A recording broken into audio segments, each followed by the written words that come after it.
Olá, meu nome é Carla Teixeira e sou advogada criminalista.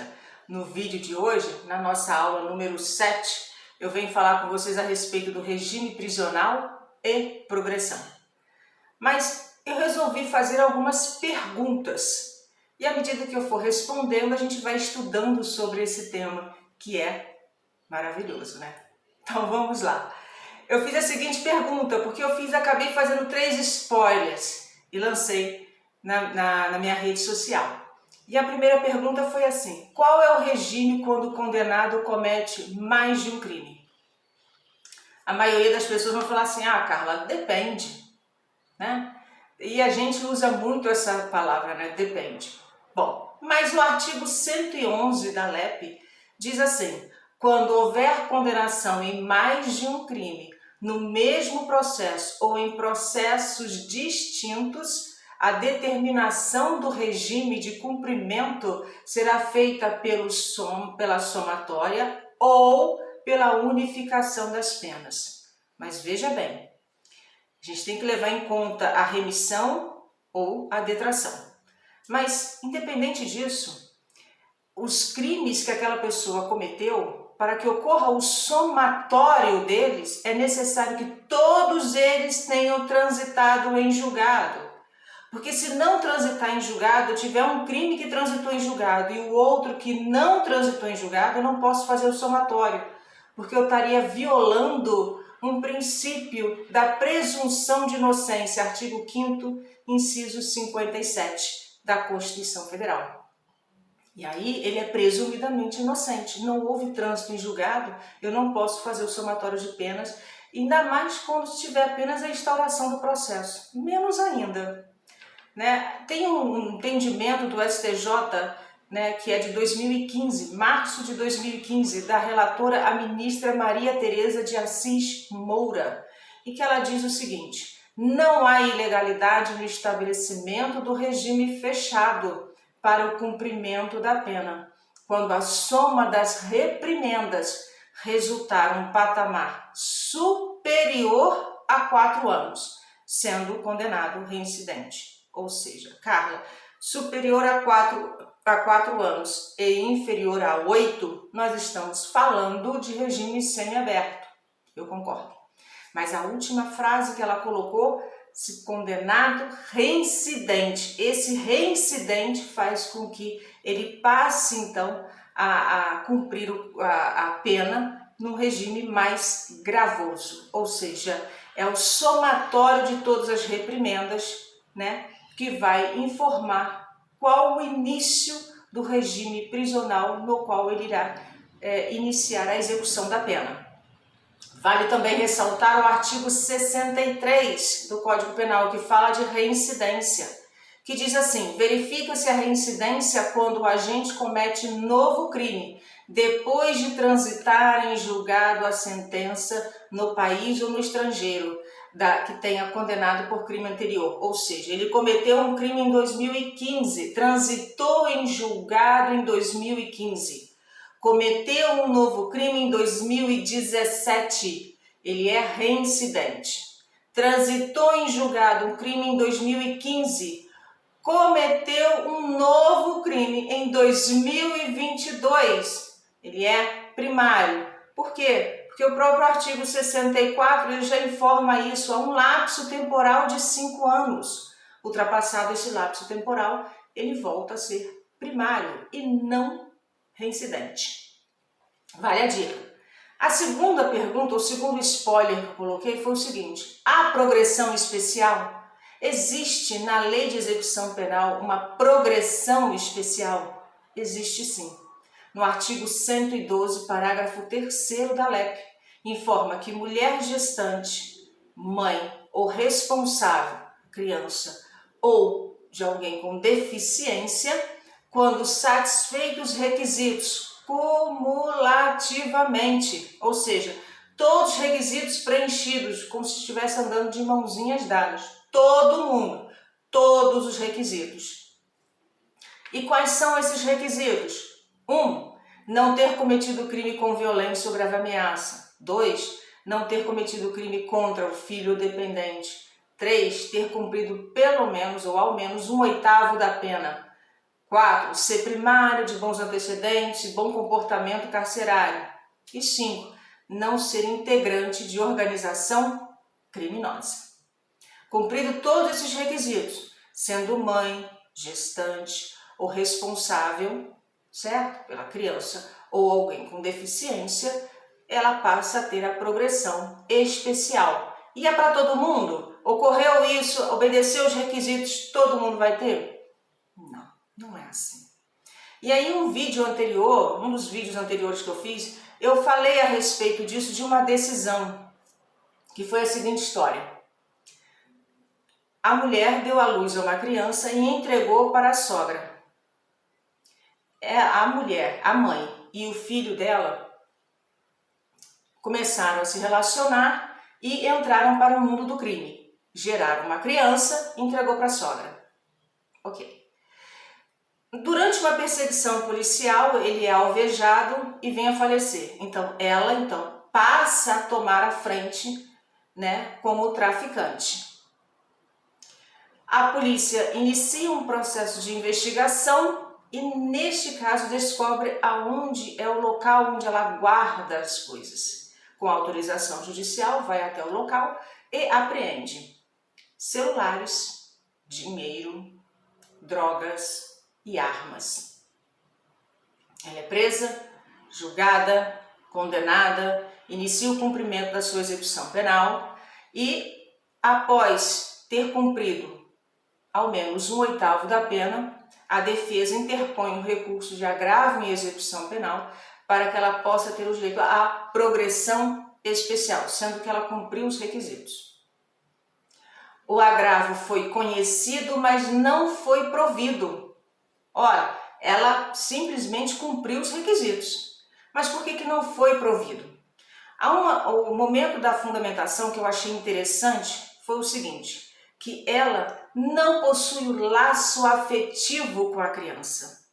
Ela não criou esse laço de mãe e filho, que é muito mais do que ser apenas biológico. Biológico também, mas não é só isso. Logo, ela estava querendo obter a progressão do regime especial, única e exclusivamente, para voltar para a vida do crime, e não para cuidar da criança, visto que ela nunca cuidou. Quem sempre se tornou responsável, protetora de alimentos, de educação, de proteção, de carinho, de afeto, é a avó paterna, e não ela como mãe. Então, não foi provido. No outro caso, numa outra decisão, o agravo foi conhecido e foi provido, porque o laço afetivo entre a mãe e a criança sempre existiu. Sempre existiu. E há um princípio que a gente fala da intranscendência da pena, ou seja, eu não posso condenar uma outra pessoa que não cometeu o crime devido àquela pessoa que cometeu. Ah, então você cumpre a pena no meu lugar. Isso não existe. E não dar a progressão especial a essa mãe fazia com que a pena fosse transcender para aquele responsável que estava ao cuidado daquela criança. Logo, a justiça entendeu que essa mãe fazia jus à progressão especial e concedeu. O agravo foi conhecido e provido a seu favor. Carla, a lei passou então a se tornar mais dura para a progressão do regime? Com a vigência da Lei 13.964 de 2019, eu ia falar 29, nossa, 2019, ela acabou diferenciando pela capitulação dos delitos. O que a gente tinha no artigo 112 da LEP, anteriormente, era o cumprimento de 1/6, e para crimes hediondos, se você fosse primário, cumprimento de 2/5, se você fosse reincidente, cumprimento de 3/5. Isso acabou e passou então a ter percentuais. Percentuais de 16, de 20, 25, 30, 40, 50, 60 e até 70%. Óbvio que quem cometeu o crime antes da vigência do pacote anticrime passou então a ter que cumprir 1/6 da pena e pronto, acabou. Não é assim não. Vai verificar qual é o mais vantajoso para aquele que está cumprindo a pena. Se o mais vantajoso for a vigência do pacote anticrime, o que ele colocou, vai obedecer os percentuais do pacote anticrime. Se o mais benéfico for o anterior à vigência do pacote anticrime, fica com o anterior à vigência do pacote anticrime. Isso é uma interpretação em bona parte e não em mala parte. Eu não posso prejudicar o condenado, e sim beneficiá-lo. Ok? Carla, então qual é a data que eu inicio essa contagem, o termo inicial?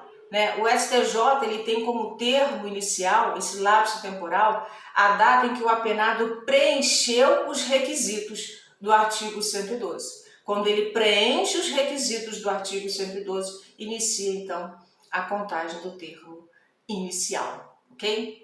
Tá bom. Carla, mas com relação à organização criminosa, como é que fica a progressão? Né? Obviamente eu acredito que fica muito mais difícil, mas não inexistente, porque isso seria inconstitucional. Mas como acontece então? Veja, para que eu possa falar de organização criminosa, eu tenho que começar a conceituar. E a organização criminosa se encontra na Lei 12.850 de 2013, no seu artigo 1º, parágrafo 1º. Diz assim, abre aspas, considera-se organização criminosa a associação de 4 ou mais pessoas estruturalmente ordenada e caracterizada pela divisão de tarefas, ainda que informalmente, com o objetivo de obter direta ou indiretamente vantagem de qualquer natureza mediante as infrações cujas penas máximas sejam superiores a 4 anos ou que tenham caráter transnacional. Vamos trocar em miúdos? Vamos lá. Organização criminosa, 4 ou mais pessoas. 3 pessoas podem? Não. 5 pode? Pode. Ah, mas juntou 5 pessoas hoje para cometer um crime no sábado, daqui a 3 dias, daqui a 4 dias, é organização criminosa? Não. Organização criminosa, o próprio nome já diz, eles se organizam, se estruturam, cada um faz uma parte da tarefa, do todo, cada um faz uma parte para obter a vantagem devida, atingir o objetivo pretendido. Então, essa estrutura, ela não nasceu ontem, ela já vem se aperfeiçoando ao longo do tempo. Outra coisa interessante, que, mas se eu juntar hoje para cometer um crime daqui a 3, 4 dias, nós não podemos falar de concurso de agentes, mas de associação não. A pena tem que ser superior, pena máxima, superior a 4 anos. Se for 4 anos, não, 4 anos e 1 dia, superior a 4 anos, ok? Porque senão não configura, né, que são requisitos objetivos para que a gente possa configurar uma organização criminosa. E a organização criminosa, para que ela possa progredir de regime, ela tem que cumprir, a pessoa tem que cumprir, seja essa pessoa um comando individual ou um comando coletivo, tem que cumprir ao menos 50% da pena, em regime no qual ele foi atribuído. Então, ele cumpre 50% da pena, depois ele progride. Sempre vai ser assim? Não. Com certeza, não. O que vai acontecer? Se ele fizer uma colaboração premiada, aceitar, der informações essas tão precisas e tão verdadeiras, né, que pode chegar ao ponto de extinguir, que essa é a real intenção, de extinguir essa organização criminosa. O que acontece? Ele tem a diminuição da pena à metade ou ele progride de regime, mas essa progressão não vai precisar esperar ele cumprir os 50%, ele pode progredir antes. Ele não precisa aguardar os 50% para progredir. Os 50% do cumprimento da pena para depois ele progredir é se ele simplesmente não fizer nada, não falar nada, não der nenhuma informação. Passando a informação, a colaboração premiada, ele não precisa nem cumprir os 50%. Ele já pode progredir de regime. Ele pode não, ele irá progredir de regime. Ou ele tem a redução da pena à metade. Interessante, né? Bom, eu espero que vocês tenham gostado. E eu aguardo vocês na próxima aula. Lembrando que as dicas, vou deixar várias dicas aqui embaixo, de alguns livros também, importantes para que a gente possa sempre estar aprendendo e compartilhando. Um forte abraço para vocês e até a próxima aula.